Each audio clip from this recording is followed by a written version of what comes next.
Darwin Dormitory is here, we can relate to us not only the sentiments of the family, but what will be done to secure justice for Darwin.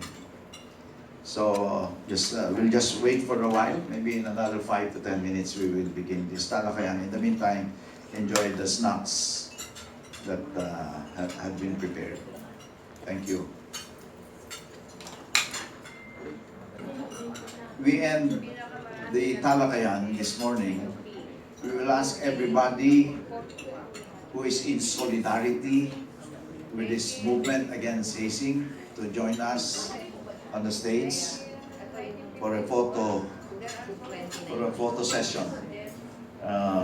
We'll all say stop hazing or shout stop hazing now. We don't have to literally shout, but we can put up the poster and the battle cry, stop hazing now.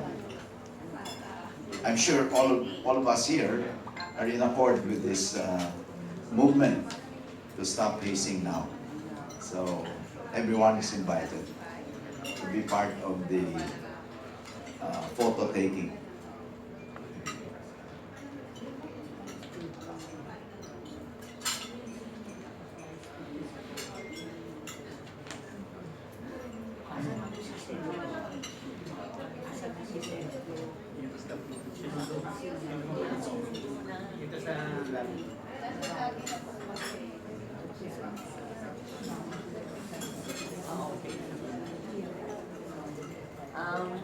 Can we just inform you we are on live streaming, which is being taken mismo by the wife of Senator Zubiri. It's will be on live stream, and we have kindly so many television stations and photographers. So we just want to let you know you can be caught off guard. So maybe while we're waiting, we can ask the media to identify themselves. okay. Diba? Ha? We can pass them. So we know who's here. Pinakyan ang pagduman ng piprint po dito yung white page natin.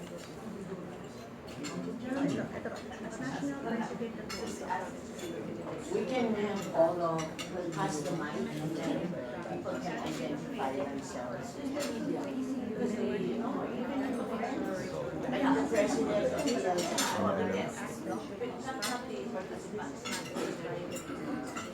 we'll start with the president of the who's formerly a secretary.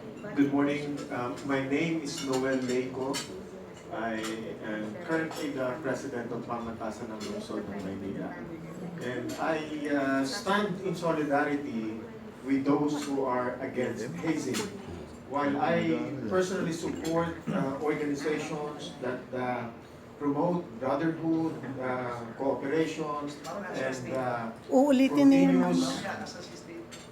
and continuous support for each other, I believe that this relation among our students need not undergo violent hazing or initiation. Thank you.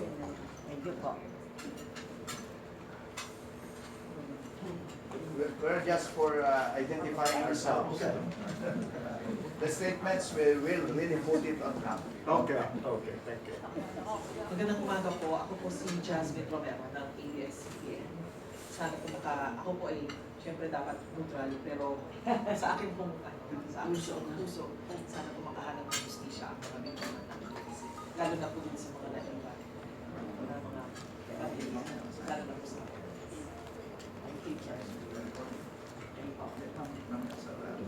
Ako po si Elnora Villenez from social media po at nakikisa rin sa ng stop hazing now.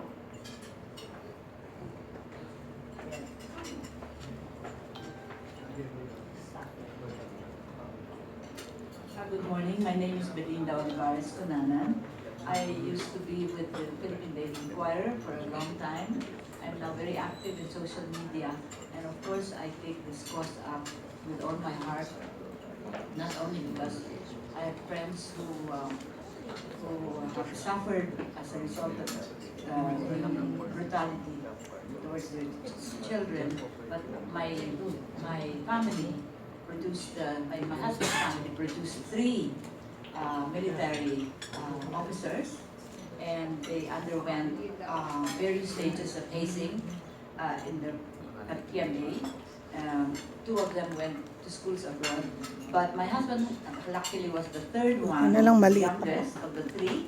And so by the time he was at PMA for 1 year, because later went to West Point to finish at West Point.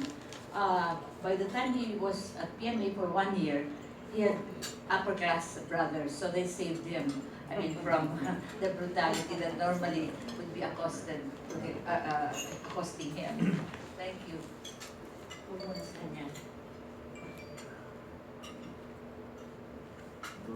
I'm Emily Vioco from Crusade Against Violence. Our group was formed because of the death of Lenny Villa, and our members are victims. So it's a victim-run organization.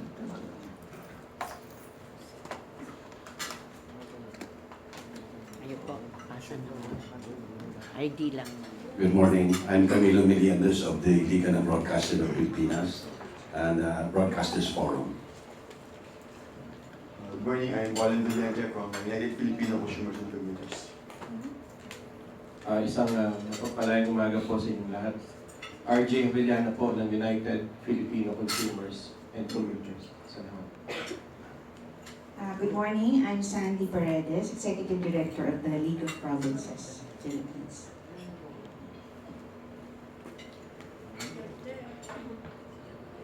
Good morning, my name is Jen Kalimuan, TV5 reporter. Morning, Joshua from the Times.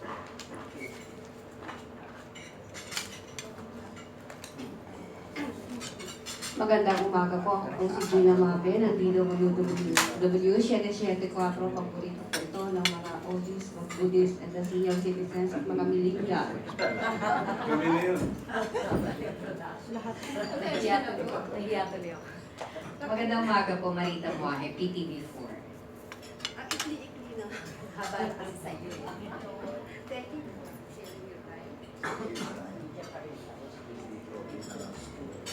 Magandang umaga po. Ako po si Lina, delivery boy ng opinion. Ulit sa kasaysayan noong 1966, ako po ang court commander ng Ateneo AFPMT. Yun po ang version ng ROTC sa high school. Nung ako po ay pumasok sa Ateneo de Manila University College at pumasok po ako sa Cadet Officers and Summer Candidate School, sinuntok ko yung senior officer ko. Ngunit hindi ko na ikikwento kung paano hindi ako natanggal dahil mahabang story yun.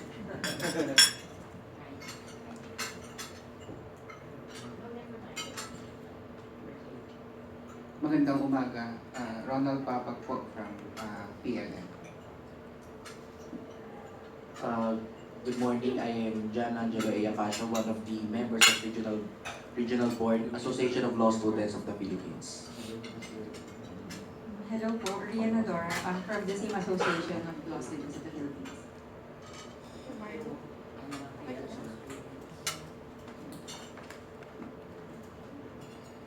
So, I'm Justin Brian F. Bourbon, first year law student from Pamantasan ng Lungsod ng Manila. Good morning. We're actually students from the PLM College of Law, and as representatives of the youth, we're here to learn what we can still do to help stop this kind of violence.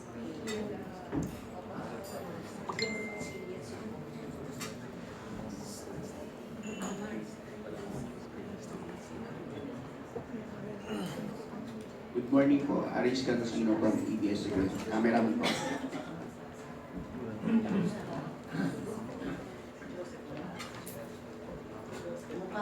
Tapos na mo?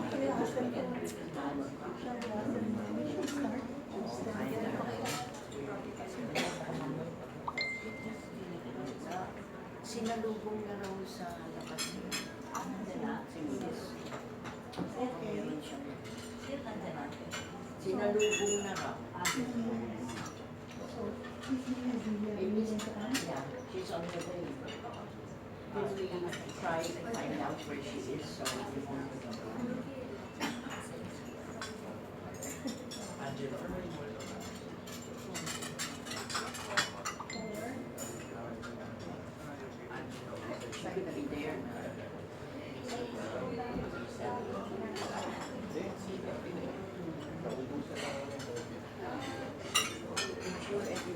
The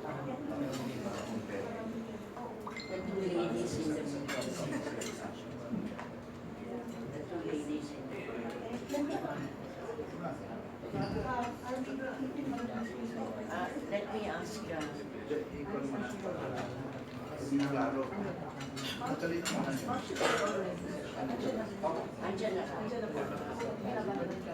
So the two ladies. yeah, the two ladies can sit and mix daw was picked up.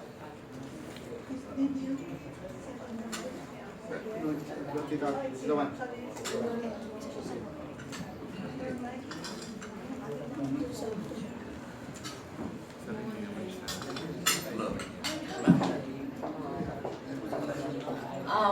We have to announce also the arrival of the President of the National Press Club.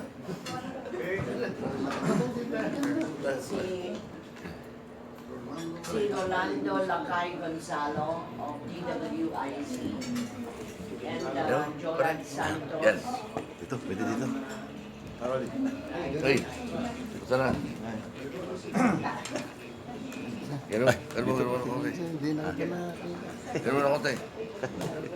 Okay, we will begin in 3 minutes.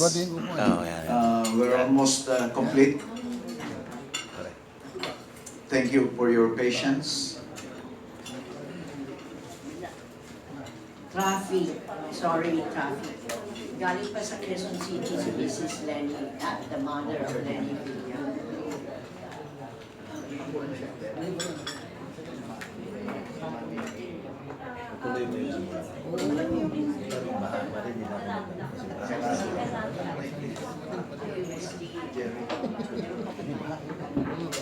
Kaya sabi ko, hindi na siguro ito na hindi na magpanood. Hindi ka pumunta. Wala tayo sa yan.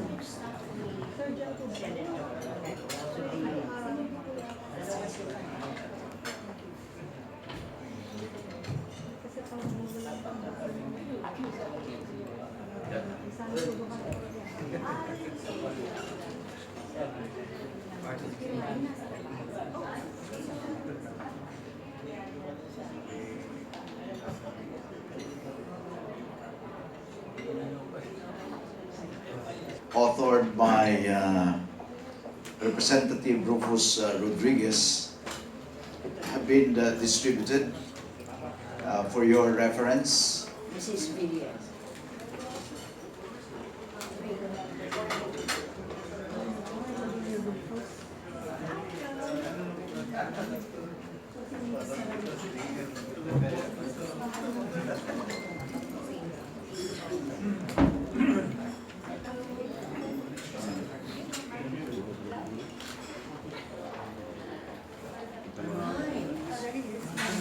Kuya na.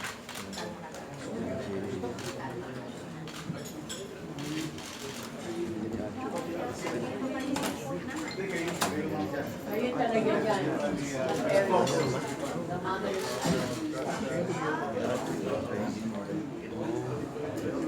Oo nga, walang mission eh. Ha? Ayaw kaya naman this way.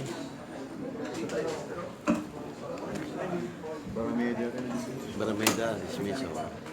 Hi, Gina. Ay, kuya. I miss you. Sino yung Barameda dyan? Barameda. Ano naman, di ba? Yung sa ano ata, UST.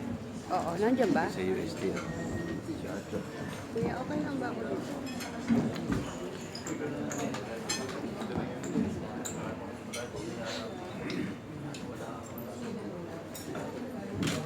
As I was saying, the copies of the bill introduced by Representative Rufus Rodriguez have been distributed to everyone, to all those who are here, so that when he makes his own statement, everyone has a copy to refer to.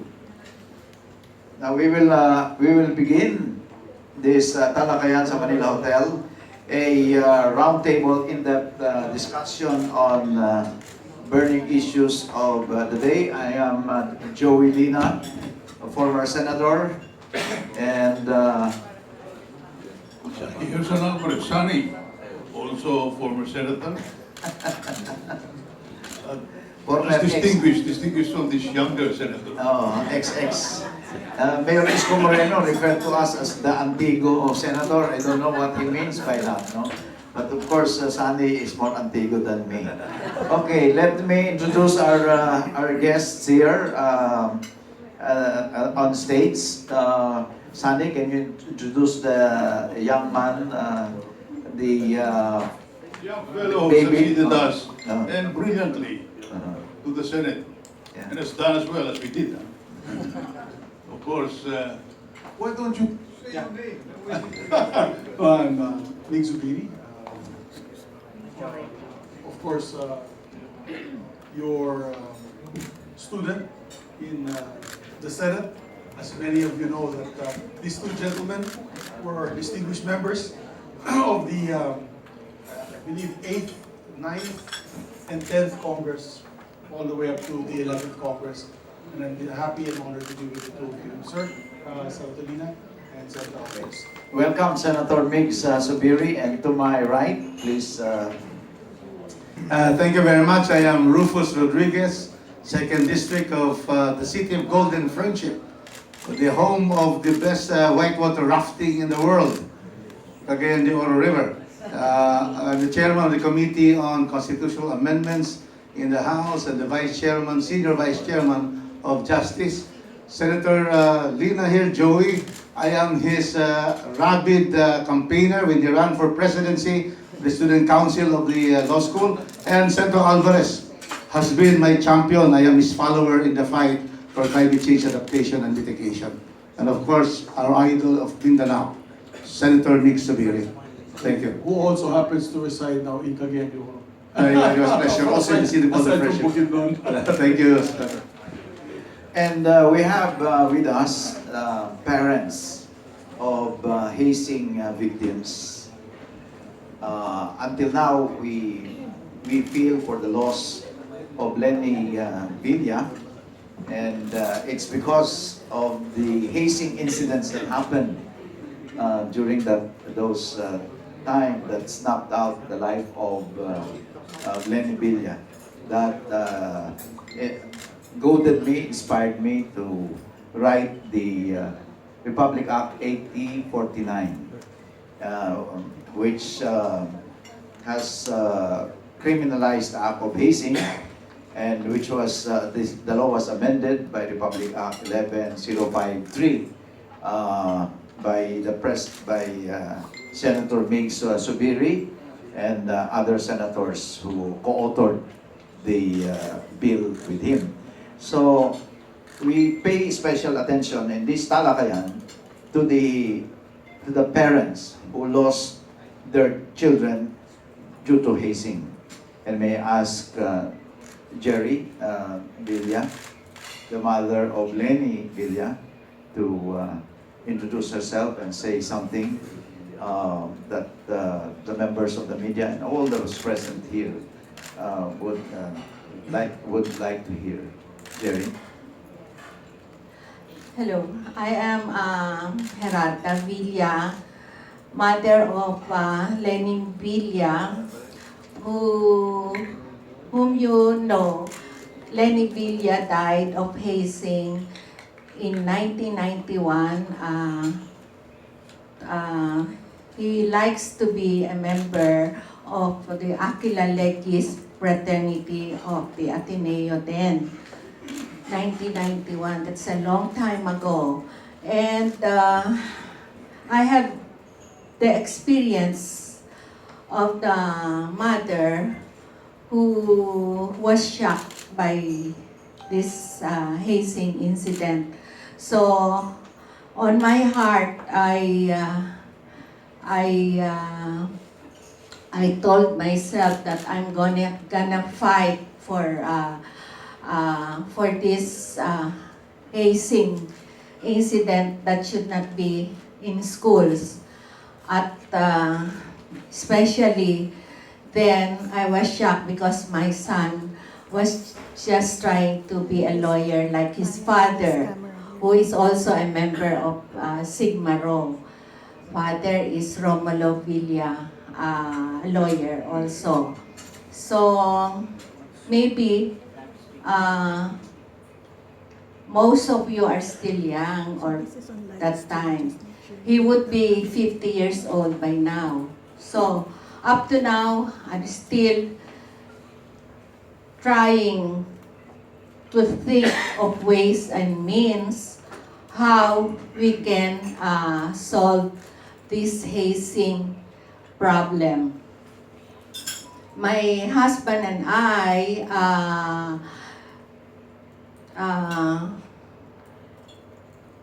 made a crusade against violence that time, and even went to and thought of all means just to have this hazing thing be eradicated. But now, again, with Atio's death and many, many more deaths that came after, I just feel that we are not doing enough yet. So I came again to appeal for many more awareness for every one of us. And I thank you all for coming. And I hope we can do something. As you see, I'm still active, and my health is still okay. But I wish before I go that this thing will be eradicated. And thank you all for being aware, my dear government. You are thank you, and what I can do, I will do for you, and I just wish this will be we will have a good fight. Thank you. Thank you very much, Jerry. Yes. Jerry was also part of that same Solidarity for the Anti-hazing by Education, the one that we launched in 2007 at UP NCPAC. We were together in that conference, and so many measures have been adopted during that conference by all the stakeholders, the school, the community, parents have vowed to work together. But still we have this problem. Maybe during this Talakayan, we can come up with additional measures or renewed vigor to fight and to stop hazing. So, Mina, may we hear from you too? Good morning po. I'm Mini Castillo. I'm the mother of the Pacha Castillo, the one who died last September 17, 2017, from the hands of Migz Zubiri's fraternity.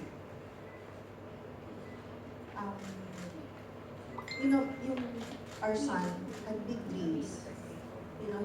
Of course, he wanted to be a lawyer, maybe be part of the Senate, and maybe become our next president. But because of hazing, this was all taken away from us, from all of us. Like what happened to Cadet Darwin Dormitorio. He's a very promising cadet. He could have been maybe the AFP chief. He could be the next 4-star general. But again, because of this violence, it was taken away from us. Maybe it's about time to stop this violence. Maybe it should start in our generation to stop it. For our future to have for our children to have a very, very bright future. A future without violence anymore. It's like I'm calling upon every fraternity or every institution, please take in consideration the future of the children, future, even yung mga parents, the future of the parents also. The victim here is not just the one who died, but also the ones who inflicted. See, imagine like, they're all in jail. Tapos na yung future nila, tapos na yung career nila. So, the violence, this doesn't belong to the family who lost, but the violence belongs to the entire society, belongs to the entire country. We must see this as a start to stop this violence. And I hope na with this movement, we can do this together. Thank you very much, Mina. I'm sure Senator Alvarez will agree with this statement that our legislators in the past and present have done their best to help curb, if not totally eliminate, this problem in our society called hazing. Before, there was no law banning hazing, and it was very difficult to prosecute hazing because there was no crime that was instituted in our statute books. But laws are only as good as they are followed, observed, and implemented. So my first question, and this can be followed up by Senator Alvarez, what else can the legislators do, even bearing in mind that the laws will not automatically stop any crime? Senator Zubiri? Well, thank you, Senator Lina. We have to put on record perspective here that there was a law that was passed after the death of Lenny Villa, authored by Senator Lina, which was the first anti-hazing law. And it was followed up after the death of Acho Castillo, who, by the way, his father, Coti, is my schoolmate. We're batch 86 in San Agustin, and whose daughter was my OJT at the time when he passed away, who now works for me full-time in the Senate. It saddens me to see that marami talagang pasaway sa ating bansa. Ang dami talagang pasaway in fraternities and different organizations and sororities, and it saddens me the fact that we already have a new law, a strengthened law. We strengthened your law, Senator Joy, because at that time, in a way, in the first law that you made, you are able to regulate initiation ceremonies. In our new law, a very specific, and allow me to read the specific provision, that hazing, all forms of hazing shall be prohibited. This is Section 3 of Republic Act 11053. All forms of hazing shall be prohibited in fraternities, sororities, and organizations in schools, including citizens' military training, citizens' army training. This prohibition shall likewise apply to all fraternities and sororities and organizations that are not school-based, such as community-based and other similar fraternities, sororities, and organizations.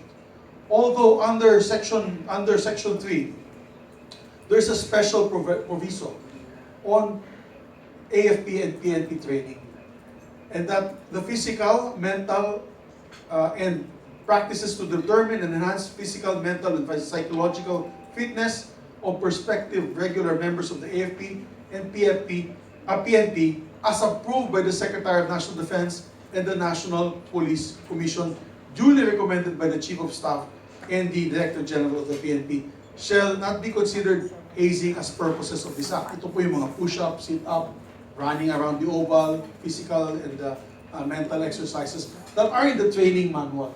So what happened to Darwin Dormitorio, who, by the way, his father, I do not know why I have linkages to these hazing victims. Maybe it enables me to fight harder. Because his father, Willie Dormitorio, is class 74, Marangal class, which I am an adopted member. That is General Esperon, General Sani Razon. I'm an adopted member of class 74.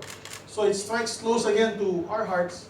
And not only, not to mention that he's from Cagayan de Oro, where Congressman Rufus Rodriguez is from, and where I also go as, I would say, representative of Northern Mindanao. I'm based in Cagayan de Oro now. So it strikes close to our hearts. But what happened to Willie Dormitorio, to Cadet Darwin Dormitorio, is a violation of our law. Because it is not in the training procedures of the PMA or the PNP or the AFP na bugbugin yung bata to a pulp. And recently, we just found out that they use a cattle prod on him, which is a stun gun, which is basically a cattle prod, which produces 20,000 volts of electricity. That alone can stop a person's heart. He can have a massive heart attack, no matter what age he is. And they constantly used it on him. He was tortured for so many days. And that is unacceptable under a civilized society. Unacceptable under your law, Senator. Unacceptable under our new law. And may pananagutan din po ang eskwelahan dito. Because we made sure, together with Mini and Toti and the Castillo family, to make sure that we put penalties under Section 14 of our new law. May penalties ang eskwelahan at mga opisyal na hindi gumalaw, hindi nag-aksyon dito sa mga kasong ito. Because you have to remember, several of these cadets were brought to the hospital. Released, brought back again. Did they not wonder why they were in the hospital in the first place? It was not just mere fainting after jogging.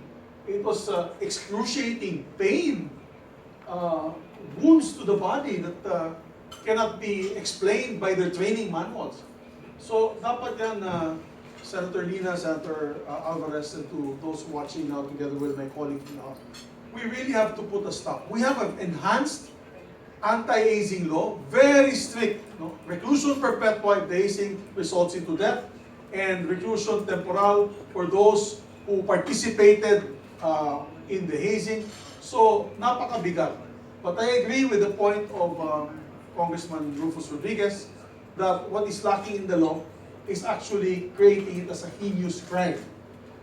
But to do so, quickly, because I've let Congressman, my colleague Congressman Rufus Rodriguez add to that, is an amendment to Republic Act 7659. We have to include in Republic Act 7659 specifically hazing which results into the death of a particular person. So, but in terms of penalties, Your Honors, and ladies and gentlemen, nandyan na. Meron na tayong enhanced anti-hazing law.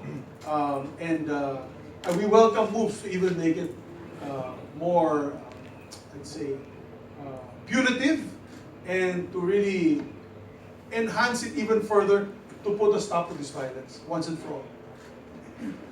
Alam mo nyo, napakabigat nitong kasalanan ito sa ating kabataan at sa kinabukasan ng bayan. At ang ating mga mambabatas ay hindi nagkulang. They've tightened rules, they've used the Constitution, and our judicial system have responded. Kaya makita nyo, napakahigpit na ng batas. But merong, kung tawagin social evil, na kung minsan hindi kaya ng batas. Katulad doon ng slavery. Slavery has been there almost since the time of the Greeks and the Romans. At nung nakapagtayo na republika, sa Amerika halimbawa, nagkaroon sila ng republika, mayroong constitution pinagbabawal ang slavery. Ngunit it took 100 years for them to eradicate slavery with legal campaigns and the civil rights movement. Ang kulang rito sa atin, magagaling natin mga mambabatas, bumoto rin ako sa batas. Ako'y katulong sa pagkakaan batas ni Joey at pati sa batas nito. Ngunit yung sociology component in order to defeat a social evil. Pagkat itong hazing hindi napakasama ang tingin ng kabataan. It's an act of boldness, it's an act of chivalry, it's a mark of courage. Kung minsan meron pang mga senador nagsasabing, nagdaan ako rin Parang sinasabi, kaya nga ako senador, dahil nagdaan ako rin. But we are killing the flower of the land. Nandiyan naman magagaling na mga kabataan natin. Bumupunta sa pinamagaling na eskwelahan upang sila maging opisyal, upang magaling na hurado, abogado. Sila ang kinikitla natin ang buhay. At kuminsan, hindi natin nabibitawan sa kanila ang kaalaman na yung ginagawa pala nila ay nakasisira sa kinabukasan ng buong sambayanan. It's a sociology problem. How do we respond to this? That's precisely what we're going to answer in today's Talakayan. Sagutin natin. And we will have the stakeholders also, aside from the parents. We have NGOs here. We have the Association of Law Students. We have the my class from the Pamantasan ng Lungsod ng Manila. Dumating na ba yung ating representative? Just wala pa. You give me the name. We have the president of the Pamantasan ng Lungsod ng Manila, President Noel Leico. We have the United Federation of Consumers in the Philippines, and we have other NGOs here, and we will ask them how they can help. Aside from the legislation, aside from the laws that we have, what other measures can we have in line with what Senator Alvarez said? This to fight the social evil. It does not. The laws are insufficient to address them because the law is only as good as it is followed and implemented. But let us hear from Congressman Rufus Rodriguez, where in the district that he heads, Darwin Dormitorio is his constituent. So, Congressman. Thank you. I fully support the statements of Senator Joey, Senator Sonny, and Senator Migz Zubiri. And I really have heard the parents of two hazing victims. When I learned about the death of Darwin Dormitorius from Cagayan de Oro, on he was readmitted to the hospital at 1 o'clock September 18th. He died at 4 o'clock. In the afternoon, we heard about it, so I immediately filed a resolution in Congress to investigate the death of Darwin Dormitorio, September 18th. I was able to get in touch. The parents were in grief, so I was in touch with the brother, Dexter Dormitorio, and he was already back in Cagayan de Oro. And he told me that Darwin Dormitorio was hospitalized August 20 to 27. First hospitalization. Second hospitalization, September 7. Last hospitalization, September 17, he was discharged. September 18, he was brought because he was already vomiting. In these instances, according to Dexter, there was no communication from the PMA superintendent or the doctor that the son of Willie, the family, the parents, that Darwin has already been hospitalized. You know, when you enroll your child in school, there's always there the entry of, in case of emergency, notification. Parents normally nandyan. No information. That's why they really took it very hard. If they hear that what happened, if they knew, they would have flown to Baguio and would have been there to see the situation of their son. But they were all silent. That led me to immediately call for the resignation of Lieutenant General Ronnie Evangelista. Because it's already the family saying they did not do anything. In fact, I believe there was a cover-up. This is not only a negligent, on their part, negligence, but a cover-up. This must have been really the entire fourth-year cadet class. These are the first-year entries. There is really hazing by all the upperclassmen because the upperclassmen also were victims of hazing when they were in first year. So this is, after the Lina law in 1995, in 1997, the PMA declared hazing to be illegal and will not be allowed at the PMA. But we have seen that ever since, even at that time, up to now, every year. You know why it's entire class that is hazed? Because now there are 3 more cadets at the Armed Forces Medical Center. 3 more classmates of batchmates of Darwin Dormitorio. So that's why good that the PMA commandant resigned. And that was a normal thing for him to do. Because there is really a cover-up. So what did I do? So now it is pending. We will soon have the investigation. We will bring everybody and they have to answer to the Zubiri law. Because under the Zubiri law, there is clearly death that has happened, and therefore, the penalty is reclusion perpetua, life imprisonment, and 3 million fine. Not only to those who inflicted the harm, but those who did not prevent them. Who are these? That is why the police now will be filing charges in the papers. They will file charges also against the PME superintendent. Just go to the top. Just go to the very top. Unless we get these heads of universities, deans of universities, wala din mangyari kasi it is them at the helm, and then they would not, really stop these things.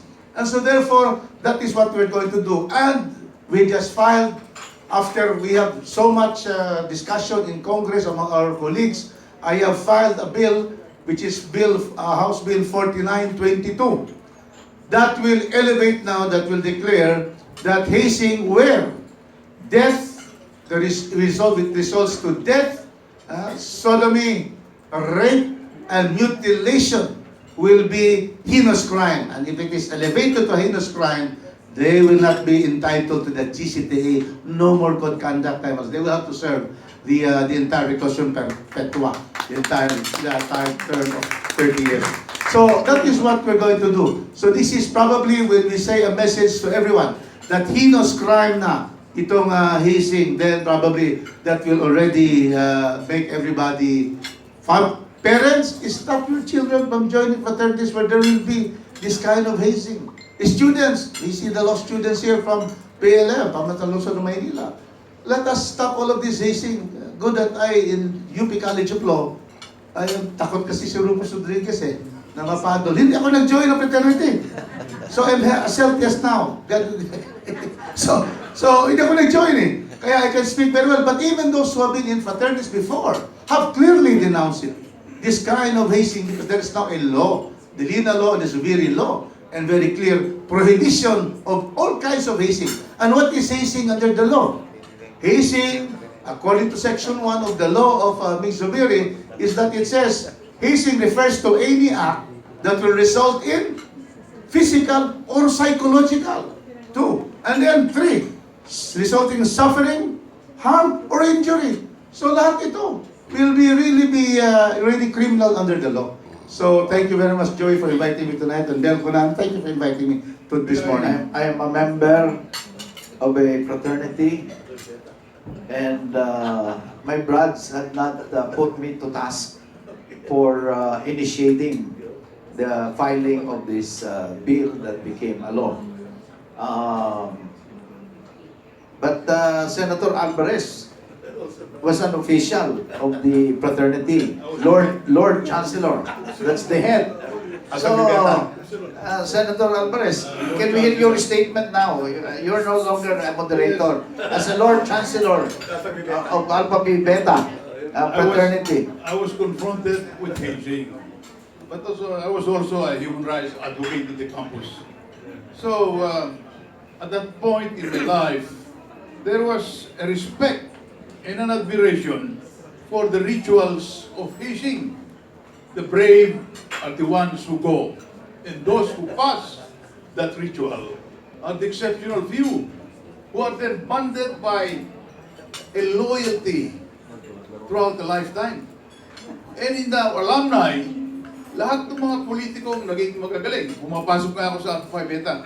Alam mo ba na si Padilla was an outstanding member of the Senate, dating Ilocano sa Pangasinan, Alpha Phi Beta. Alam mo ba na si Hinaro Magsaysay, kapatid ni Presidente Magsaysay, Alpha Phi Beta, o si Leono Perez, later he was the lady Umilek, who did not know how to count. Alpha Phi Beta,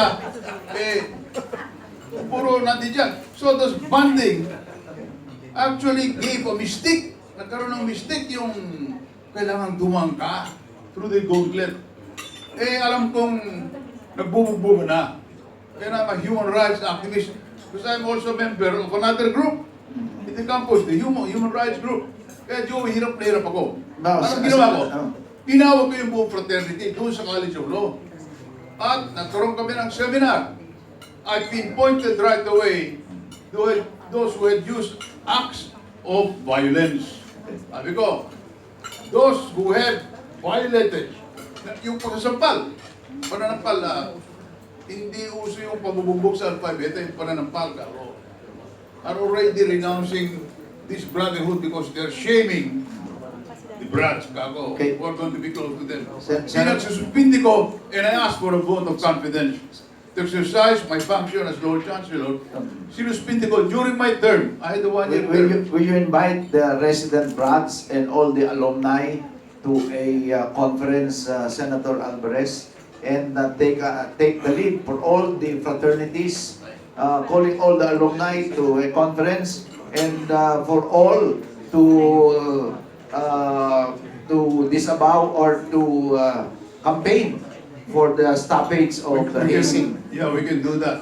As a matter of fact, we So that's one measure. We will list down all the measures that are needed to really exert all efforts to stop hazing. So can I list it down as one of the measures? That's good. Okay. Because when we had the finals, yung final rights ang nakakatakot eh. It's a whole day right. And that's when the brats get out of control. Sampal dito, sampal dyan, minsan sumisipa. So I called for an outstanding alumnus at the time, buhay pa si Aguido Bayani, who was a book author and very well respected. So I asked him to deliver a speech. And he delivered a speech at the opening. He said, "You are here for a ritual, kanya. Because this ritual is going to be you banned for life, kanya. You should not hurt." Ni Congressman Rufus, hindi binalitaan yung magulang. Ito ba yung hear no evil, see no evil, and speak no evil? So, kasama yun sa sa elements of the crime where the school officials should also be made to account. Yeah, this social analysis talaga ay napakabigat. So, Sen. Joy. yes. Yeah, Sen. Joy, yung social, yung sinasabi nga ni Senator Alvarez, the social needs, tama-tama po sinabi niya. Bakit dito sa Pilipinas, tayo lang po ang mga fraternities, sororities, and organizations na nambubugbog and inflict harm. Although it came from the US, ha? Although in the Origin- US now, wala na. Pero ngayon, wala na. Pag sinabi mo, pumunta ka sa fraternity doon, it's more shaming. They make you run around in your briefs, papainumin ka ng alcohol. Masaya, para sa kanila masaya. It's kengkoy ba? Dito lang, yung, Bugbogan. alam mo, pag hazing, pag initiation day, mambubugbog ako ng tao. Napapalo ako ng tao. Nangyari gusto sa akin eh. I'm also I'm UP Los Baños. Alam mo nangyari kay Cadet Dormitorio. Kausap ko si Senator Lacson, Senator Bato, and one time Senator Greg, we were all together in the budget of the DICT. Sabi niya, lower class nila yun si Dormitorio, si Willie, the father. Sabi niya, ano mong problema kasi dyan sa PMA? Pag anak ka ng sundalo, pag anak ka ng PMA graduate, o opisyal, mas grabe ang bugbog sa'yo. Ang tawag sa'yo, anak ng Diyos. Mga anak ng Diyos yan, bubugbugin natin yan. Yun yung, I feel that is what happened, na talagang they inflicted terrible pain on this poor cadet. And also, when I was in UP Los Baños, I joined the Ranchers Club. That's the oldest organization in UP system. 1922 pa yan. Akala ko papasok lang ako sa rodeo team kasi yan po yung rodeo team namin. Rodeo. I was part of the UP Los Baños rodeo team. Alam mo pala, hindi ko alam may bugbugan pala doon. Pagdating ng initiation day, bugbog ako. Dahil ako lang yung mistiso doon eh. 1996, yung tisuin na to, pumasok sa UP Los Baños. Mukhang talo ka. Anak ng may kaya. Kasi at that time, mga kaklase ko, mga taga-farming communities. Bugbog ako noon. You know what? At that time kasi wala pang law, your law was not yet approved. It was approved in 1993. 95. 95, I'm mistaken. So, the psyche of the hazed victim is to inflict it also. So when I was a student, after my first year, pag pasok ng panibagong batch, I'm guilty of that. And I'm ashamed of it. That I also participated. You know, I was ashamed of it. And I said, you know, after I became the officer, naging governor ako ng club, wala na kaming ma-recruit. Dahil sabi nila, ikala namin, nag-aabol na kayo ng baka. But may paddling, Ano mong nangyari? Wala nang pumasok sa aming club. We were getting smaller and smaller and smaller. We decided for last year that I was in office for as an officer. We said, let's not do any form of hazing. Wala na.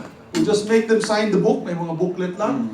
You can make them utos to buy grocery, candy, and report every afternoon. Paglinis lang ng iyong opisina. Yun lang. Walang physical and mental. You know what? We had 26 new recruits. When we did that, hazing stopped because that batch refused to harm any other person. Okay. So as of today, we're proud to say na nawala po yung hazing until that circle of violence or cycle of violence ends in all organizations. It has to end. It will not stop. Okay. And we Filipinos have to get that psyche out of our head na magiging courageous ka, macho ka, pag binugbog ka. Mali-mali yun. It's a wrong notion. And I'm also happy to be part, and that's why I was part of this law to amend it and enhance it. Maybe because I saw for myself firsthand how bad this can make a person. It will make you inhuman. It will make you a monster. Okay. Now, campaign among alumni already suggested, continuing campaign because madaling makalimot ang tao. So siguro taon-taon or nasa batas na ginawa Republic Act 11053. Sa eskwelahan, kinakailangan na every beginning of a semester or if it is trimester, so 3 times a year, or kung 2 semesters lang, 2 orientations every year. Ano pa ang pwede nating gawin aside from observing the law and implementing the law? Yung criminal justice system, kinakailangan yung police, kinakailangan alam nila itong anti-hazing law. Ang piskal, alam din kasi may judge na disbar or rather remove, no? Perpetually disqualified to re-enter public office because dinismiss niya yung kaso. Ito yung kaso ng Marcos, I think Marcos, yung biktima. Ano? So we will go through all the stakeholders, the judge, even the correctional institution. But let us hear first from the Association of Law Students. Are you ready to give your statement? Can we, Ms. Nadora? Para we can hear from the stakeholders and then we will go to a freewheeling discussion here. And then at the end, we will have a photo session if we agree to continue this movement. We had something already before in 2007. We already had a conference at the UP and CPAC. All the stakeholders, the police were there, the school administrators, the legislators were there. Nandun na lahat. So maybe we can just enhance it also, revive it, so that every year we will have a big event to remind everyone that hazing is really evil. So please identify yourself, face the camera. You will be in front of the camera. Okay. Hello, good morning everyone. My name is Lina and I'm Public Relations Officer of Association of Law Students of the Philippines National Capital Region. Can you stay here? Near the...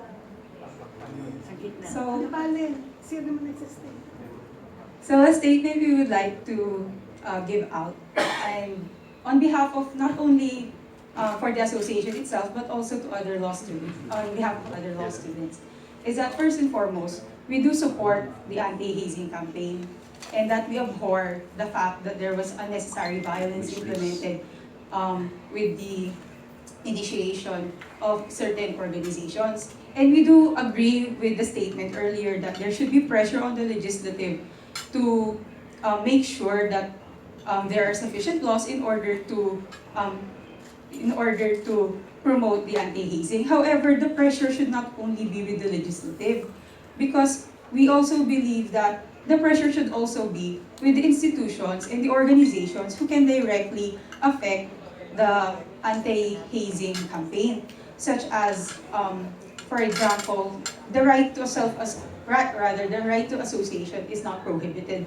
However, we have to put into mind that the right to life and the right to be free from unnecessary violence should be the paramount priority of these organizations. We do not condemn that there are individuals who would like to organize and to like to associate themselves with established organizations.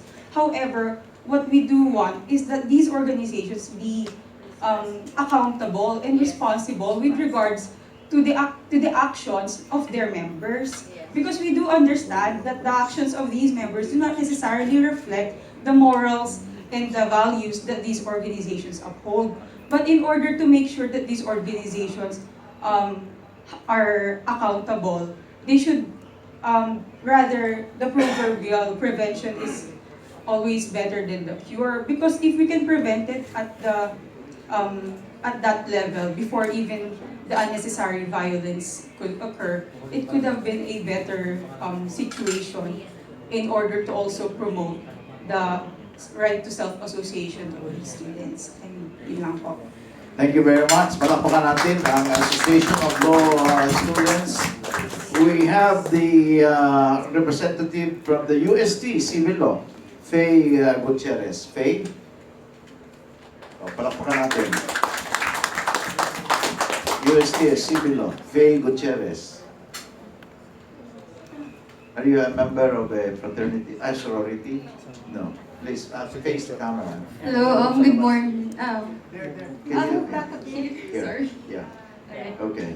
Hello, good morning. I'm Faye Gutierrez from the UST Civil Law Student Council. Good morning po. The UST Civil Law Student Council stands firm in strictly condemning hazing and all forms of violence, and in all forms and manners of violence, and accepting students or other persons in the different organizations. We see that hazing is an unnecessary means in accepting people in their organization. We don't see any benefit that it may give to the people who is willing or who is interested in joining an organization which has a principle that that person is willing to subscribe to. So the Civil Law Student Council, UST Civil Law Student Council, would like to commit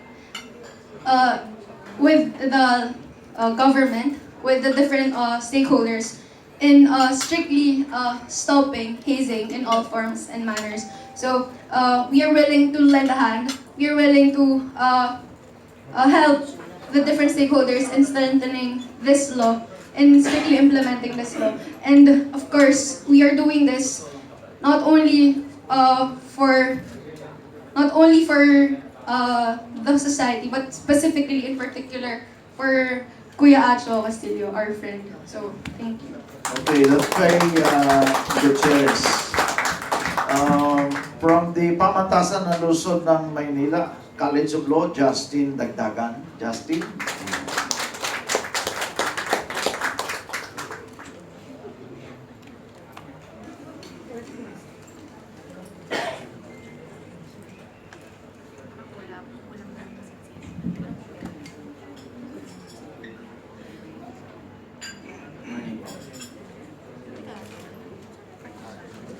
I'm Justin Mark Dagdag.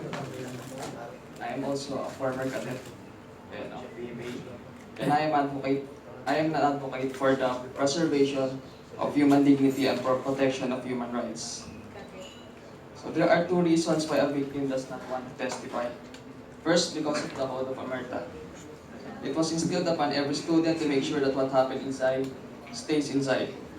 Second, they were afraid that they would be further subjected to humiliation because of squealing. You'll be termed a squealer if you do, like what I'm doing today. And you'll be termed as a quitter if you resign. I did both. I squealed the inhumane acts of my upperclassmen and resigned because no actions were given to discipline them. It was also because I cannot tolerate anymore the culture of excessive punishment in the academy. All of those tools used to maltreat cadet dormitorio, I have seen them in the academy. there's an anti-hazing law already. And the Academy implemented a no-touch policy to control maltreatment. So why is still this present? It is because of the culture passed from generation to generation. It rooted from different practices in the military worldwide. Its very reason was to prepare that person once he had been captured by the enemy. But the real question lies here. Is excessive punishment, maltreatment, or hazing really contributes to the well-being of a person? It does not. It only weakens the body of that person and could cause permanent physical and mental injury. Not all apply to promote machismo. Some apply just to serve the country. Nothing justifies the act of violence.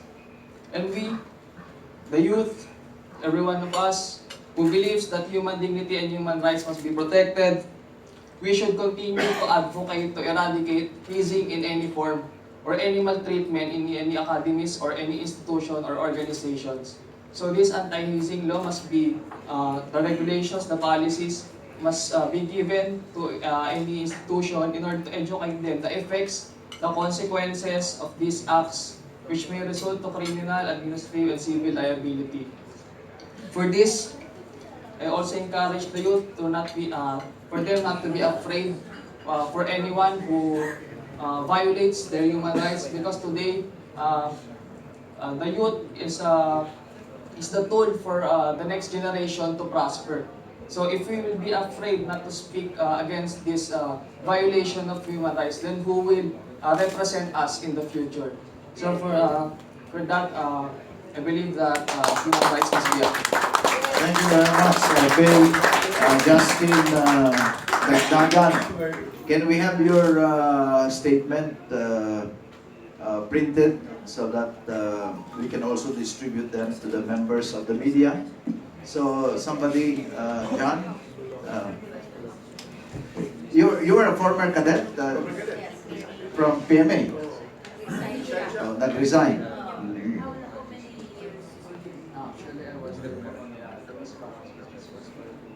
Just for 2 months.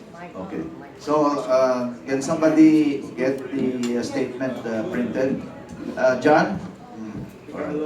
All right. Thank you very much. Now, can we hear from the president of? Thank you very much, Justin. Can we hear from the president of the Pamantasan ng Lungsod ng Maynila? Noel Leco.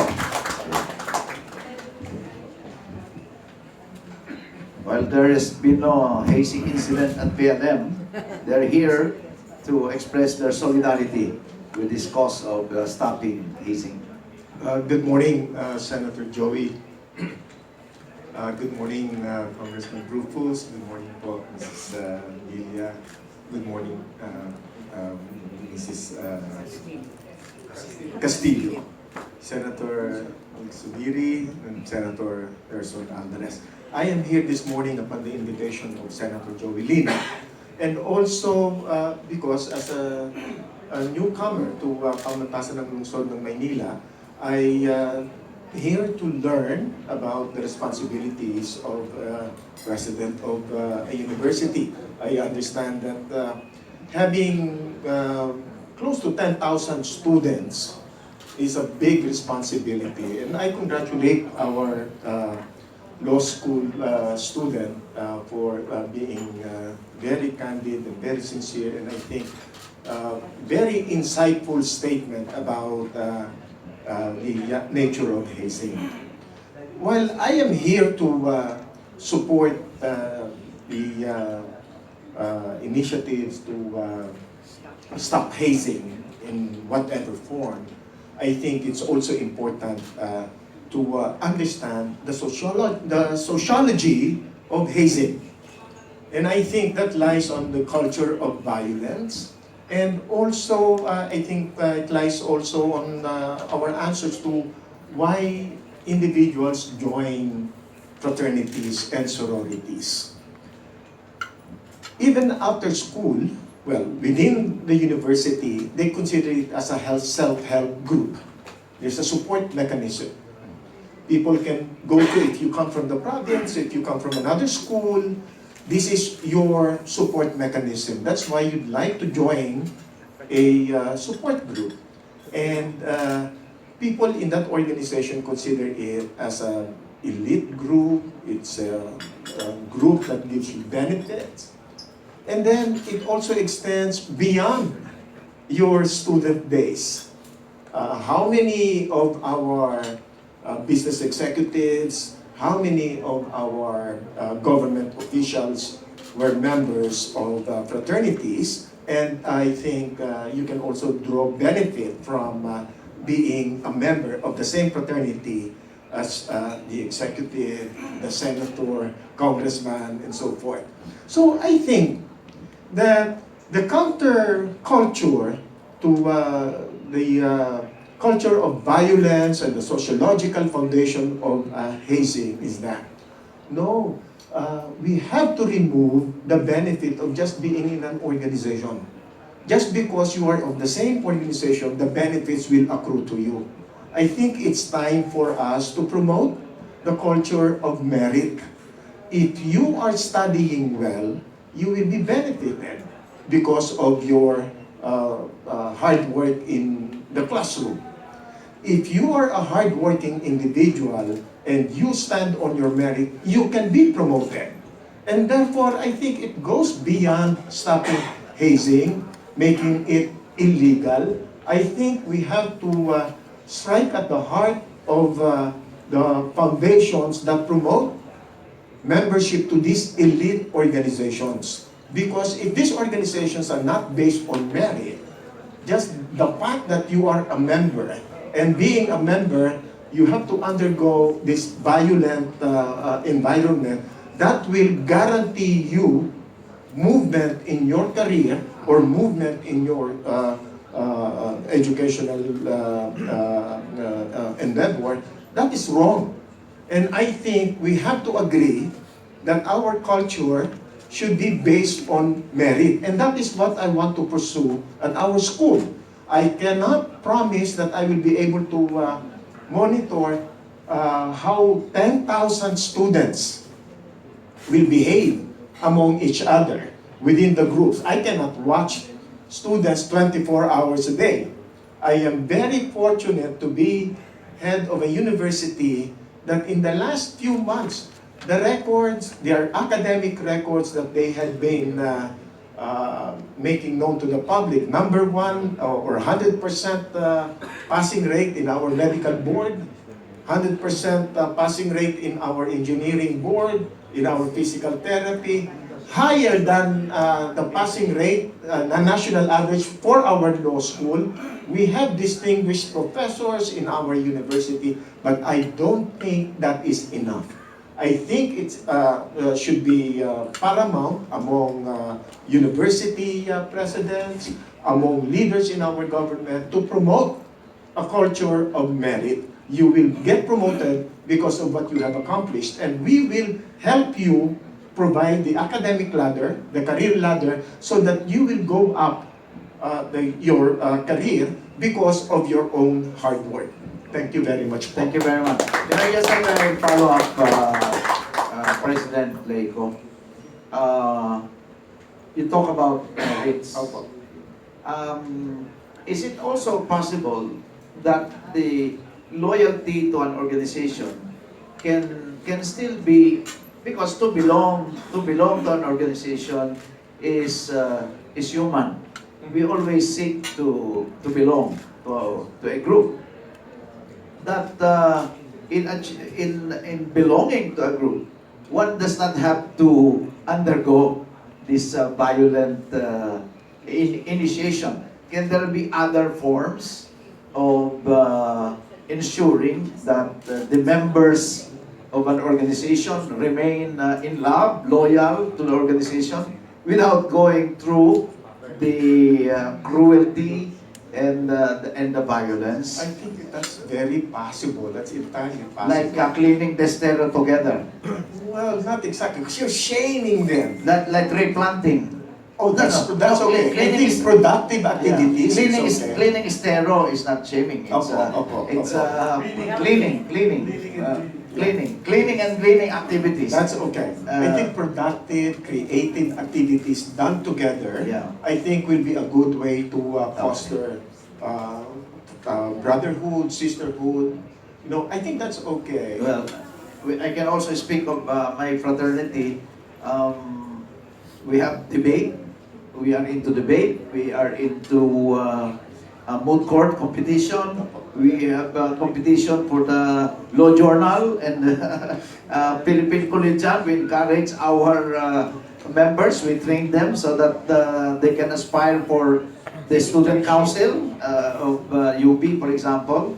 And those are, I think, instead of going through violent activities, there are positive ways of instilling loyalty and sports included. Sports, exactly. And going through a common experience will be the basis for being close to one another. You going through some positive experiences, I think if they can, they will be able to replace all these violent initiations.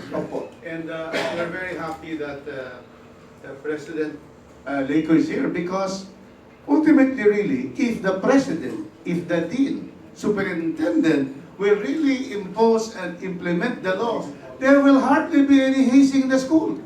Because first, all hazing, there should be, all initiations, they should write to the head of the organization 7 days before for the initiation rights. And they must have faculty advisors. And these are all liable in case something would happen. And that is why there is all of these steps. And then the school president, once there's an information, there is a letter to you, will assign two representatives to attend the initiation rights. So everything is laid down by Senator Zubiri. If we follow that through the school president, through the deans and the superintendent of PMA, it will really be difficult for them to get away with hazing. Thank you very much, Mr. President, for being here. Maraming salamat. Can we hear from the United Filipino? Palakpakan natin si President Leco. From the United Filipino Consumers and Commuters, National President R.J. Javellana Jr. Here. Is there a representative from the Crusade Against Violence here? Magandang umaga po sa inyong lahat. Kami po ay voluntaryong pumunta rito at dahil nalaman namin na mayroong ganitong klaseng mahalagang pagtitipon. Nung ako po ay elementary at high school, ako ay napasama na rin sa isang grupo ng kapatiran. Nagulat ako dahil yung best friend ko, ang nagyaya sa akin, nag-join ako. Mahirap po. Pero hindi ako tumigil doon. Nung ako'y naging presidente, tinigil ko po yung hazing. At yung sinasabi pong mga merits, yun po yung ginawa namin. Yun nga lang, ako'y na-outcast doon sa mga ibang chapters. Naging parang rebel group kami. Ako naman ay pumasok din ng CAT, yung cadet training. Meron din po yun. Pero nung naging official ako, yung pinagpasahan ko ng aking sword, wala po akong pinalo ni isa sa kanya. Dahil gusto kong ipamana sa kanya yung kultura ng tunay na kapatiran at kapayapaan.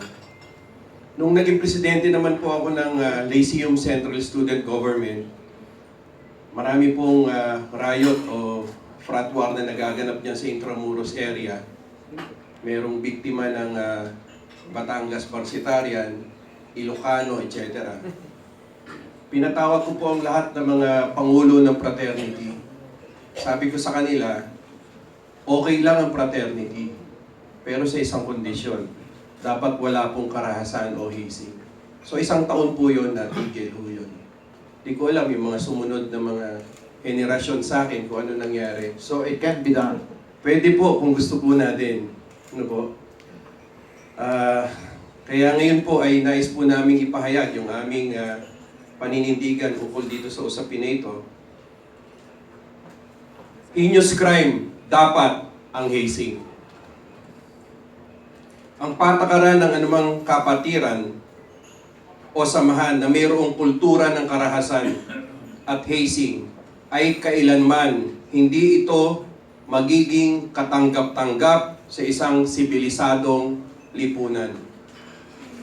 Aming panukala na patatagin at palakasin ang mga batas, lalong higit ang mga kampanyang edukasyon upang mamulat ang mga mag-aaral at kabataan.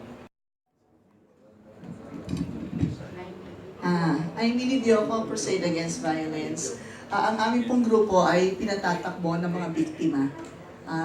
Para ka po mag-qualify, maging member ng aming grupo, ikaw po ay maging biktima. Kasi naniniwala kami na walang makakatulong sa amin at makakasimpatya sa amin kundi kapwa biktima po namin. Ang grupo po namin ay nabuo nung si Lenny Villa ay namatay through hazing. It was through the initiative and love and passion of the couple that our group was formed. We understand that there is initially no criminal intent on those superiors who do the initiation on the neophytes. But I think we have seen that violence has become a tradition in this Greek letter organization. This brotherhood is turning out to be a bloodhood. Marami po kaming na-attenda na hearing ng mga hazing victims, hazing cases. At napakasakit po pag nag-testify yung mga nabuhay na biktima at sasabihin nila, ito po ay totoong testimony ng isang nag-survive na hazing victim sa kaso po ni Mrs. Villa. Ang sinabi po niya ay, itong mga suntok na to ay bibigay ko sa iyo dahil ang tatay mo inagawa ng parking lot ang tatay ko. Ganito po ang mga dahilan, isa sa mga dahilan na ginagamit ng mga nanghihazing. Ay tinanong po siya ng abogado kung tingin mo drug kasi ang mga hinihazing po blindfolded. Pangalawa, kadalasan hindi po ginagawa sa premises ng eskwelahan. Kaya kawawa po yung ibang head ng schools na hindi nila alam. Kaya kami pinapanukala po namin, sinasuggest namin na sana po ang mga head ng bawat fraternity ay informed if they will be having this initiation. And they should take responsibility on this. Kasi hindi namin alam kung sino mga ididemanda eh. Parating yung tao, wala namang gustong magsalita. Nagpapasalamat ako kay Justin sa lakas ng loob niya na mag-come forward. Tulungan po natin siya kung magkakaroon siya ng security problems. Kasi syempre maraming ma-offend. We appreciate that the PMA leadership is doing because they are the people that are being trained to defend our country. But it doesn't mean they're entitled to inflict violence, especially on those who will be joining them. We do not agree on that. We would suggest for every schools that during their orientation, opening school orientation, sana ipaalala yung mga ganitong mga hazing and everything when they join organization. Para heads up po ang mga bawat grupo na organization. Tapos dapat po malaman ng mga estudyante kung ano ang karapatan nila in case they will be forced. Meron po kami mga pinupuntahan ng mga victims ng hazing, like yung isang babaeng estudyante sa Lyceum, buhay po siya, anak siya ng isang mayor. Hindi po sila nag-file ng case kasi may kaso yung mayor. Alam niyo naman kung may kaso, ang hirap bubuksan ng buhay niyo. But we have seen the trauma she went through. We talked with her for 2 days. And nakita namin kung paano siya pinahirapan isang babae. Live pa ba yung case na yun sa Lyceum? Hindi po sila nag-file. Hindi. Sa school. Hindi ko po alam kasi tinago na nila yung bata. Pumunta na pong Batangas. Go ahead. Opo. And then maybe this group can file a MOA with schools. And then maybe invite all the organizations in their respective schools to sign a MOA. So they know yung responsibility every day, every year. Kasi masyado pong maiksi ang memorya natin eh. Nakakalimutan natin na may mga ganitong pangyayari. Nabubuhay lang po ang mga ganitong grupo pag may namatay na naman. Huwag na natin antayin na may susunod na mamatay pa. Kailangan gawin na natin yung action natin. Maraming buhay ang nasisira. Maraming pangarap ang nawawala. We condemn hazing in any form and any form of violence. Maraming salamat, Amy. Amy, what do you think of suggestion that all these debts from 1954 up to the present, about 32, minimum 32 debts, or maybe 42. Can gawa tayo ng parang listahan, memorial, para sa lahat ng eskwelahan, ilagay yun the number of debts, excluding the serious injuries and all that have been unreported. Para there is always a reminder to the young, to the students, the danger of joining an organization that has hazing as a requirement for membership. What do you think, Amy, of that? Yes, that would be, yeah. Actually, mabuti po yung para maalala natin.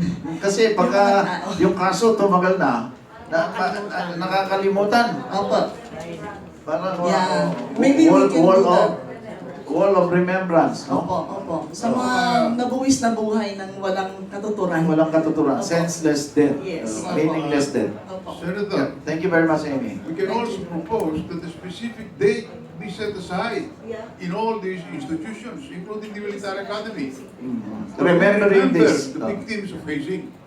Like we remember the fall of Bataan and Corridor. Para makatkat na talaga sa alaala ng kabataan na itong gawain ito ay Karamalduman. Oo, karamalduman at kailangan tatandang mabuti at hindi na maulit. Special non-working. And special working holiday. Special working. Huwag naman non-working. Special working. Special pledge of allegiance to human rights and human dignity. Okay. Senator, yung 40 to 40 plus na sinasabi ng biktima, sa tingin ko, that is Understated. Understated. Kasi maraming sa PMA lang, maraming namamatay dyan. You have to forget one of your colleagues, Senator Greg Honasan's brother, yes, died of hazing. In the PMA. PMA. In PMA. Yeah, he was the one who told me na I feel the worst because my brother himself had passed away. So maraming, I think the number is understated. Mas marami yun. And also, siguro reminders lang, maybe with the next forum, let's invite all the presidents of all these schools and SUCs. Kami ni Congressman Rufus Rodriguez, we can make an effort to invite all SUCs. No? We can invite the chairman of the Committee on Higher Education and even the chairman of Basic Education, same with the House. We can have a big gathering. Kasi dito sa batas natin, we empower the school to make sure that all organizations are registered. If they are not registered, they'll be expelled. So if the president of this university will say, we have been no hazing policy, kayong mga organization kayo, pag nahuli namin kayo, we will not, under the law, we will kick you out or suspend you. Can we have that as a concrete measure? Yes, sir. That, It's actually under Section 4 and Section 6 under our new law. This gathering, yes, sir. so that we can really emphasize it in this gathering. Maybe we can suggest a date in the near future, and the House together with the Senate can host, or we can. Of course, the venue is Manila Hotel, Senator. Oh, very good. Tipid po tayo. Okay. All right. We're coming up, and then as I said earlier, in 2007, we already had this national conference to stop hazing. 2007 pa, no? And all the stakeholders were there. But because it will be very big if all the school SUCs heads will come, DepEd principals even maybe. Mga 120 plus yan. 120. Then the parents, PTA, the Parents and Teachers Association in high school, maybe the faculty club in colleges and universities. All the stakeholders, maybe we can convene them into a national conference, and all the measures will be discussed there, concretized, and we can fill up one whole year with activities to continuously remind our young people so that they will not forget, including the parents. They will not forget, because we have this habit that if there's a lull, we forget. Senator, also not only for the advocacy, but they should also know the law. Yeah. Kasi maraming SUC, nung tinanong namin sa hearing, Hindi nila alam na may prohibition na ganito. Hindi nga alam ng ibang presidente ng SUC na kailangan pala mag-register talaga lahat ng organizations, whether it is fraternities, sororities, or even clubs. Under the law, they have to register. So, Speaker's Bureau na tayo Opo. of this law. Of the law. And if Okay. we pass, hopefully by that time, we'll be able to pass And also the elevation to heinous crime. Yeah. Magandang ilabas din doon. In this national conference, nandito na nga yung perspective ng parents, perspective ng school, lahat ng pati medical, medico-legal, how to detect kung hazing ba talaga. Kompleto na ito eh. We can just enhance this, improve this, and we can have this national summit against hazing. Okay ba yun? Ano? While the case of cadet dormitory is still very hot, no, and fresh, and people are so sympathetic to what happened to him. Pwede ba, since Congressman Rufus Rodriguez has already filed a bill proclaiming hazing as a heinous crime, maybe Senator Migz can do that in the Senate? Actually, we already have a bill. I just want to sync with Senator Rufus Rodriguez on which law he amended. Is it the 76? Is it the heinous crime law? It is directly a declaration. It's a standalone law that will declare just one or two sections. It just says that those who violate the anti-hazing law, wherein hazing is involved and it resulted in death, in rape and sodomy and mutilation, is now declared to be a heinous crime. So that's it. Maybe we can add specifically amending Republic Act 7659, which is also a heinous crime. The law which defines heinous crimes. So we'll be in sync with our proposal. It can be a clause, another provision that the Republic Act 7, it's better to amend the amended law. 7659. The amendment to the anti-11053 will 11053 kasi is a special law which kasi maraming abogado po, so the different lawyers are telling us it may be better, so permanency is to amend the heinous crime law to an additional section on hazing in case of murder, sodomy, rape, and mutilation. As a backgrounder, just to put it in perspective, that law 7659 was enacted in December of 1993. There are 46 crimes that are considered heinous crimes. The anti-hazing law was enacted in 1995, or 2 years later. So it was not included. It was not yet included because the original law that declares heinous crimes, 46 of them, was enacted in 1993. Ahead. The problem is the Republic 7659. The penalty is reclusion perpetua to death, but the imposition of the death penalty has been suspended. So if we make it an heinous crime, it will still be reclusion perpetua to death, the penalty, but the death as a penalty will not be imposed because the law is suspended. However, making it, identifying it as a heinous crime will automatically suspend the, or will be difficult for those criminals to apply for bail GCTA. GCTA was because the term of penalty under 11053, maximum na yung penalty. Reclusion perpetua. So, in other words, dadagdag lang natin, we are going to cover all grounds. Para yung gagawa nitong duman-duman na krimen, hindi na makakalusot. Okay. May we have a comment again from Amy first and then President Leco. We can suggest na ma-include din yung mga medical practitioners. If they sense that this is a hazing case, then they should call the authorities. Okay, I mean that's a good input. Consider. I think they will. Para may kagaya na nangyari kasi sa Baguio I'm sure meron ng mga blue and black yung bata, pero pinauwi pa rin nila. I know for a fact that doctors are Under legally obligation. under obligation. If it's a murder, gunshot wound, Actually, knife, pati sa rape. Pati sa violence rape yan. Any crimes of violence or violent crimes, they have to Report. The problem is, the hazing happened in PMA, the hospital in PMA. Again, there's an omerta there.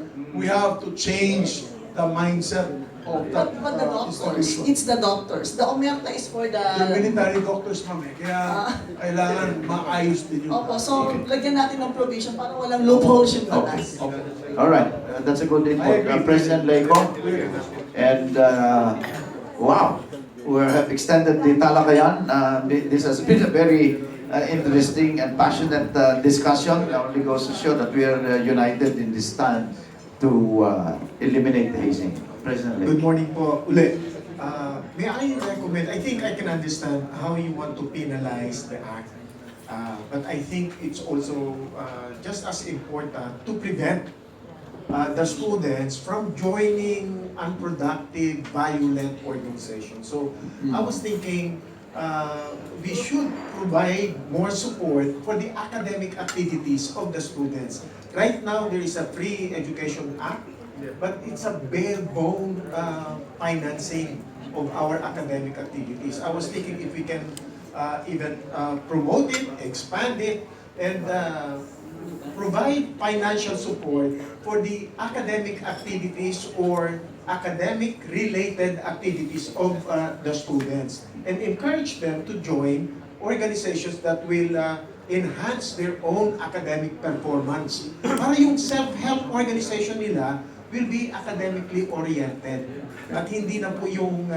kasi I can understand, students coming from the provinces or from different schools, they will look for self-help groups within this organization, and we need to support them. Thank you po. Thank you very much, President Leco. It's 11:35. We have to, yes. Cecil. Since we have the Senate and the House here, and they're on a quick action response, the proposal for having a day to remember victims of hazing can be done within this year, because you can have a concurrent resolution. Joint resolution. Joint resolution. It was done for Earth Day. It can be done for this particular day to remember the deaths, which will recharge memories. And the good time can be immediately this December. It's Human Rights Month. It can also be June when classes start. But if you want to act now, stop hazing now. We don't have to wait for December. A joint resolution can easily be passed. It can even be for October, which is United Nations Day. October 24 is United Nations Day. So it's September, it's October 1. You do this right away, it's there. I'd like to thank the media, because there has been a failure of communications. If really the media can help to sustain interest, to sustain the positive action being done. Number one, I met Mrs. Villa because her husband was a classmate of Sonny Alvarez. And he was really in grief with them. I was also in grief, so we did a soap opera revealing everything about this. Nawawala na yung tape, hopefully. But we can do a current soap opera about this action, detailing the agonies, the suffering of not just the victims, but also, as was said, those who died. You need a soap opera. Huwag lang kung sino ang girlfriend ni ano. But we do this, but there is no support. So, where is the support? Can the schools do it? Can Congress name it?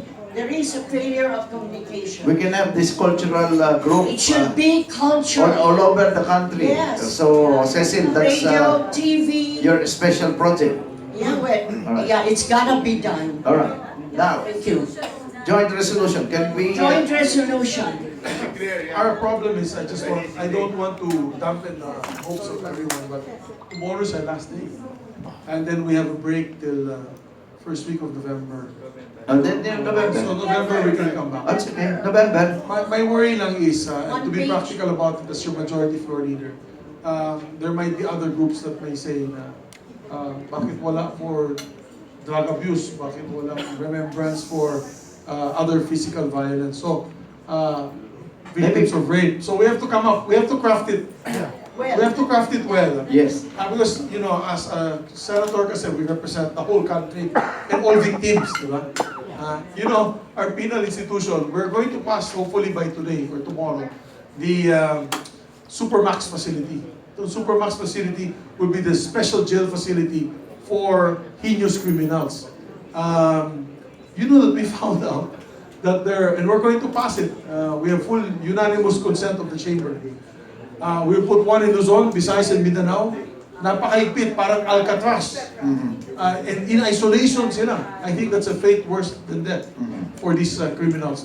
Ang problema, there are 63,000 heinous criminals or criminals of heinous crimes. So much that the United States, ilan ng libo. Tayo, 63. So we have to come up with super max facilities that are super big max. Big max, malalaki. Dahil sa daming heinous crimes, or criminals of heinous crimes. So, it's so surprising, yung mga rape. So, talagang nakakalula when you see the numbers. Ang dami palang kriminal, drugs, lalo na drugs. Drugs, probably 80% of those incarcerated now. Joey, this afternoon I'm going to file already a resolution, House joint resolution, which means that the Senate will have, making February 10 the death of the son of William. Because this started it all. The New Yorkers to say, to be the anti-hazing, to declare each February 10 as the anti-hazing day. So then Joey will also file that then House resolution, joint resolution. Yeah. It's a three paragraph or 4 paragraphs at most. Yeah. So that we file it this afternoon. So we will have a break by Thursday, towards the last day. But we will meet it we will meet in November. That's no problem. May I make a suggestion to our dear colleague? Maybe we should just file a bill. Because a joint resolution is similar as a bill. You will have to hear it in the committee level. Right. You have 3-day rule, and then you will have to approve it on second and third reading. So it will be the same. I always follow my senior senator, you know. So it will be a bill. I will file a bill this afternoon to make sure that February 10 will be every February 10 of every country will be the anti-hazing day of the Philippines. Okay. So that we will always have this kind of a remembrance. Bill, tama si Senator Bishop. Thank you. Para batas Iba talaga ang wisdom ng Senator. Can we have a website? Can we have a website for this solidarity for anti-hazing via education? A dedicated website so that we can also monitor all the existing cases. Kasi pagka tumagal na, nakakalimutan. So in that website, we will update the cases that are still live, and we will know what happened. If, for example, that one, I think Marcos case, the judge was dismissed. What will the DOJ do with the dismissal by the judge of that case that was dismissed? So we will continue to needle those the government offices involved, including the courts, because then there's another one, the Servando case. I think it went to the Court of Appeals. The case was dismissed on the ground of the violation of the right to speedy trial by the accused. And what happened? The Court of Appeals dismissed or the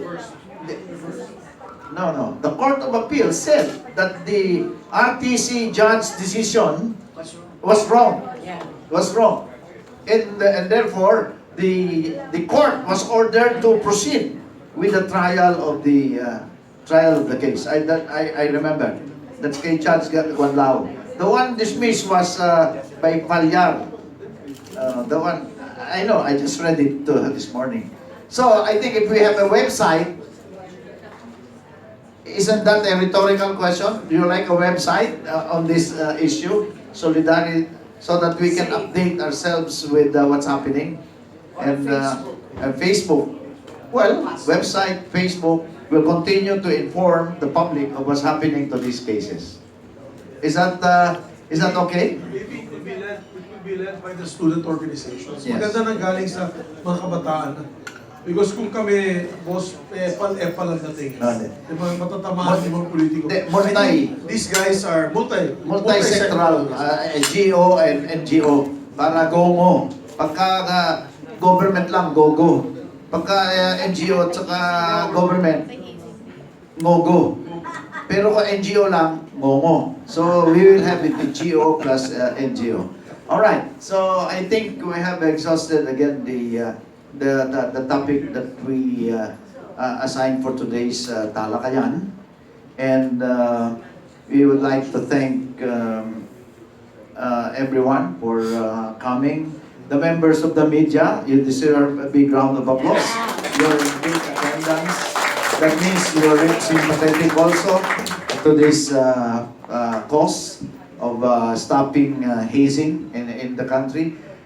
Maraming salamat sa mga NGOs na nandito, the student groups, PLM, UST Civil Law, the United Federation of Consumers and Commuters, Crusade Against Violence, to Toti and Mina Castillo, maraming salamat.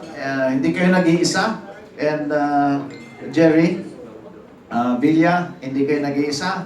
At yung ginawa natin noong 27, i-repeat natin. The students, parang ganito nangyari. Pero ngayon ay bibigyan buhay at talagang walang humpay at walang tigil na kampanya para matigil ang hazing dito sa ating bansa.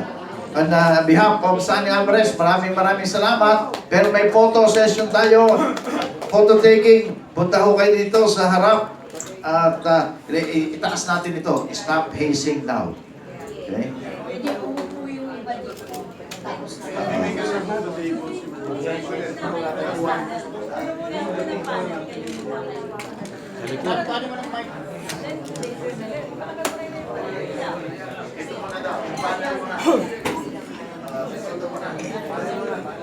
Ano, photo muna?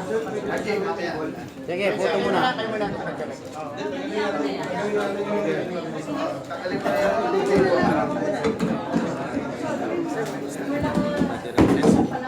I think somebody killed my camera. Somebody killed my camera. It's dead. It's dead.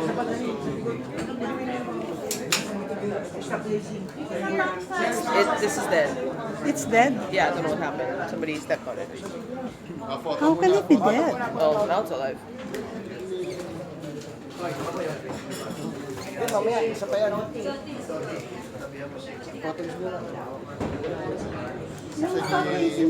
Ang husay naman.